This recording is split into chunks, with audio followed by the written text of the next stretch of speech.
নমস্কার বন্ধুরা, good morning সবাইকে। আশা করছি সকলে ভালো আছেন।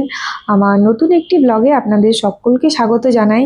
আজকে শুরুটা হলো আমার রান্নাঘর থেকেই, যদিও আমার প্রতিটি ব্লগ শুরু হয় রান্নাঘর থেকেই। আমার এটা খুব পছন্দের জায়গা। আমি রান্না করতে ভীষণ ভালোবাসি, মানে রান্নার এক্সপেরিমেন্ট করতে। যদিও বিয়ের আগে আমি কোনোদিনও সেভাবে রান্না করিনি, আমি রুটিও বেলিনি কোনোদিন, কিন্তু ওই যে আস্তে আস্তে শিখে গেছি। আসলে মা দিদিকে দেখে শিখে গেছি। আসলে আমার একটা জিনিস মনে হতো যে উম, আমি কোনো কিছু পারি না বলায় আমার কোনো গর্ব নেই। আমি সব পারি। আমি বাসনও মাজতে পারি, আমি কাপড়ও কাচতে পারি, আমি পুরো সংসার একা হাতে সামলাতে পারি, আর আমি রান্না বান্নাও করতে পারি। আমি পারি না বলতে আমার কোনো গর্ব নেই, আমি সবই পারি, মানে সব শিখে নিয়েছি। আর রান্নাটা আমার মনে হয় কেউ যদি শিখতে চায় খুব একটা জটিল নয়, কারণ আমি দেখে দেখেই শিখেছি। আমার মা দিদার কাছে দেখে দেখেই শিখেছি। কোনোদিনও আমাকে রান্নায় ঘরে বসতে হয়নি রান্না করতে, কিন্তু যদি ইচ্ছা থাকে সবটাই সম্ভব। তো সকালে আজকে একটু চলে গিয়েছিলাম বাজারে। ওর আজকে পর পর দুটো মিটিং ক্যান্সেল হয়েছে, তো একটা পর্যন্ত বললো ফাঁকা আছি। তো সেই জন্য আমরা একটু চলে গিয়েছিলাম ডিমার্টে। আসলে শনি রবিবারেও যাওয়া যায়, কিন্তু শনি রবিবার প্রচণ্ড ভিড় হয়ে যায়, মানে এত ভিড়, বাজার করতে বা বিল করতে প্রচণ্ড দেরি হয়। তো ওই জন্য ও বললো আজকেই চলো। তো সেই জন্য চলে গিয়েছিলাম। আবারও ওখানে গিয়ে আর একটু দেরি হলো বলতে, প্রথমে অটো বুক নিচ্ছিল না, কারণ এই টাইমটা অফিস টাইম ছিল। তো তো সেই জন্য আসতে দেরি হলো। তো এসে আমি জলদি করে ভাতটা বসিয়ে নিয়েছিলাম, তো ভাতটাও হয়ে গেছে। তারপর মাছটা সকালেই বের করে দিয়ে গিয়েছিলাম ফ্রিজ থেকে, যাতে বরফটা কেটে যায়। এসে পরে জাস্ট একটু নুন হলুদ মাখালাম আর ভাজতে দিয়ে দিলাম, ভাজাও হয়ে গেছে। এবার এটাতে একটু, ওই তেলটাতেই, আর বেশি তেল দেবো না, ওই তেলটাতে একটু কালো জিরে আর কাঁচা লঙ্কা ফোড়ন দিয়ে একটু থেতো করে রাখা রসুনটা দিয়ে দেবো। তো আমি এখানে পেঁয়াজ দিইনি, অনেকেই সর্ষেতে পেঁয়াজ দেয়। একটু টমেটো দিয়ে যদিও সর্ষে বানাবো, অনেকে তেঁতুল দিয়ে সর্ষে বানালেও হতো। আমার তেঁতুল দিয়ে সর্ষে বানানোটা ভালো লাগে, কিন্তু ফ্রিজে রাখলে তেঁতুল দিয়ে সর্ষেটা এক দুদিনে আহ, ভালো লাগে না আর অত বাসি জিনিসটা। তো সেই জন্য আজকে টমেটো দিয়ে বানাচ্ছি। আজকে পুরো মাছটারই বানিয়ে দেবো, আজকে একটু হবে আর শনিবারের জন্য একটু তুলে রেখে দেবো।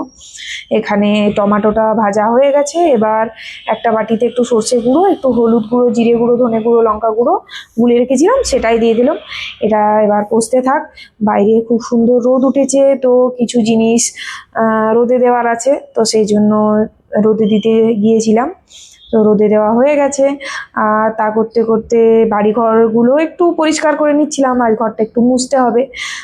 আসলে আমার এটা অভ্যাস হয়ে গেছে, মানে প্রতিদিন আমাকে ঘর মোছা চাই, ঘর ঝাড়ু দেওয়া চাই, আমাকে প্রতিদিন কাচতে হয়। তো এগুলো আমার অভ্যাস হয়ে গেছে। ঘর যদি না মুছি আমার মনে হয় আমাকে ডাকছে ও মোছার জন্য, ঘরটা বা ঝাড়ু দেওয়ার জন্য। কি আর করা যায়। এখানে গল্প করতে করতে আমার সর্ষের ঝোলটা ফুটে উঠেছে। তো এবার মাছগুলো দিয়ে আরো কিছুক্ষণ ফুটিয়ে নেবো। আর ওকে বললাম মাছের সর্ষের সাথে কি খাবে। এমনিতে তো খুব একটা শনি রবি বাচ্চারা এত ভালোভাবে খুব একটা বেশি রান্না করে তো খাওয়া হয় না। তো ও বললো আজকে একটু আহ কাল্লা বেড দিয়ে ভাজা, যেটাকে বলে। তো কাল্লা বেড দিয়ে ভাজার জন্য কাল্লাগুলোকে ছোট ছোট করে কেটে, মানে গোল গোল করে, খুব একটা পাতলাও না খুব একটা মোটাও না, করে কেটে ভালোভাবে ধুয়ে রেখে দেবো। এখানে মাছের সর্ষেটা মনে হচ্ছে হয়ে গেছে, এবার আস্তে আস্তে তুলে নেব। এখানে আমি একটা ভাজাও রেখেছি। আমার মানে ঝোলের থেকেও আমার ভাজাটা একটু ভালোই লাগে, তো সেই জন্য নিজের জন্য একটা ভাজা তুলে রেখেছি। আবার ও আবার ভাজা খেতে পারে না, ওর পছন্দ না। তো সেই জন্য এখানে হয়ে গেছে সর্ষেটা। এবার কাল্লা বেড দিয়ে ভাজার জন্য কাল্লাটাকে ভালোভাবে ধুয়ে, আর এখানে কড়াইটা একটু ধুয়ে নিচ্ছি।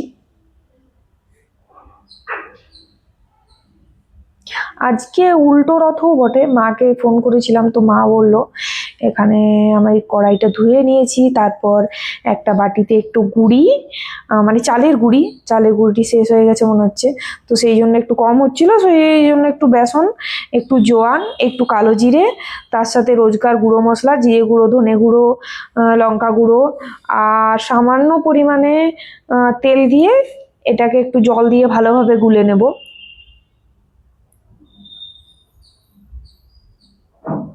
এটা আমার মা দিদা ভীষণ সুন্দর বানায়, আমার খুব ভালো লাগে আর ওরও পছন্দ। কিন্তু ও যেহেতু অফিস থাকে বা শনি রবিবার একটু চিকেন বা মাটনের ব্যাপারটা থাকে, আবার ও আবার চিকেন মাটন দিয়ে মানে করলা যতই পছন্দ করুক, চিকেন মাটন দিয়ে ওর কিন্তু করলা পছন্দ নয়, তখন কিন্তু ওর মুখে তেতো লাগে।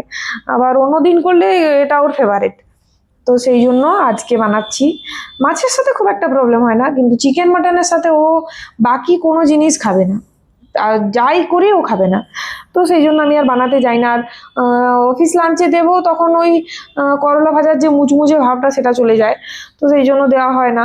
এখানে একটা একটা মানে কড়াইতে একটু হলুদ একটু নুন দিয়ে করলাটা একটু ভাপতে দিয়ে দিলাম, কারণ যদি অনেক মানে তাড়াতাড়ি ভাজা যায়, না ভাপিয়েও ভাজা যায়, কিন্তু সেক্ষেত্রে তেলটা অনেকটা বেশি লাগে, আর অতটা তেল খাওয়া আমার ভালো লাগে না।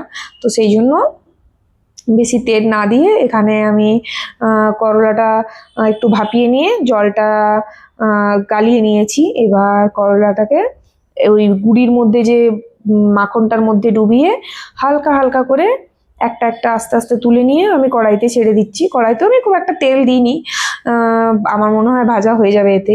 এবার আস্তে আস্তে দিয়ে দিচ্ছি। আমার এই করলা ভাজার থেকেও আমার করলা পাতা ভাজা বেশি পছন্দের। আমার মানে বলতে গেলে মানে জিভে জল আসছে, কিন্তু এখানে তো পাওয়া যায় না, করলা পাওয়া গেলেও করলা পাতা পাওয়া যায় না।